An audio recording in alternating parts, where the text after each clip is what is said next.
കേട്ടുവോ പൂപ്പാലയിൽ രാപ്പാടി പാടും പ്രേമരാവിൻ ചിന്തുകൾ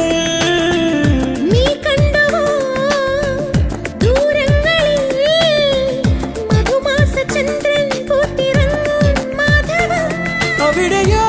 അരികിൽ ഞാനൊരുക്കിതാ പക്ഷിയാ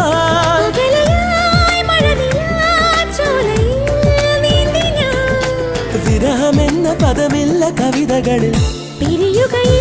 ഒരു നിമിഷം സുന്ദരൻ എന്നോമൽ സുന്ദരി